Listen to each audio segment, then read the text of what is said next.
Social మీడియాలో ఎక్కడ చూసినా ఇప్పుడు ఒక్కటే పేరు వినిపిస్తోంది. అతడే చేబ్రోలు కిరణ్. వైఎస్ భారతిపై హద్దులు దాటి మాట్లాడిన అతడిపై సొంత పార్టీ నేతలే దుమ్మెత్తిపోస్తున్నారు. కిరణ్ చేబ్రోలు చేసిన వ్యాఖ్యలు అలానే ఉన్నాయి. మరి అసలు ఎవరి కిరణ్? టీడీపీతో ఇతనికి ఉన్న సంబంధం ఏంటి? సోషల్ మీడియాలో ఇంటర్వ్యూలు ఇచ్చే స్థాయి అతడికి ఉందా? ఇప్పుడు ఎక్కడ విన్నా ఇదే చర్చ.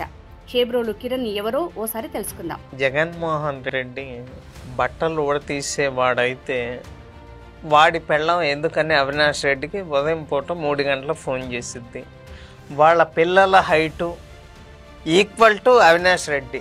గుంటూరు జిల్లాకు చెందిన కిరణ్ కుమార్ ఓ యూట్యూబ్ ఛానల్ నడుపుతున్నాడు. కొన్నేళ్లుగా టీడీపీకి అనుకూలంగా వ్యవహరిస్తున్నాడు.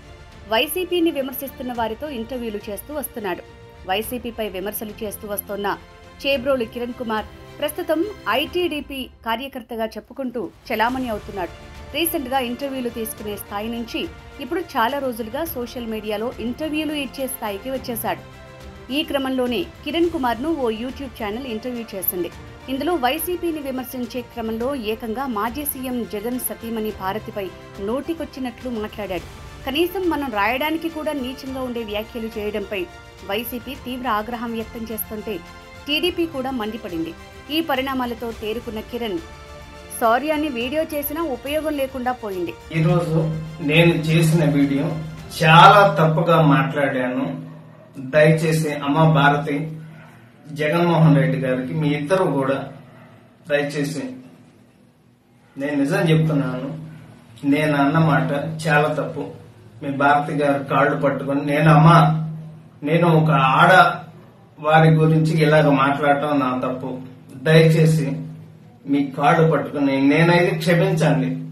నేనైతే క్షణికావేశంలో ఈ మాట అనాల్సి వచ్చింది.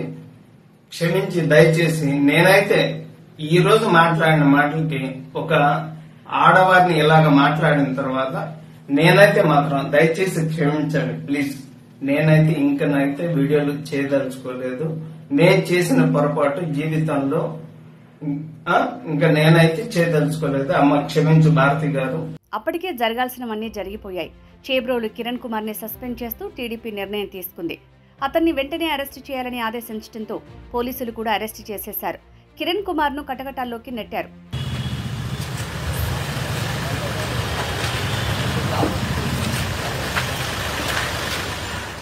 సోషల్ మీడియాలో ఇటువంటి ఘటనలు ఎక్కువయ్యాయి.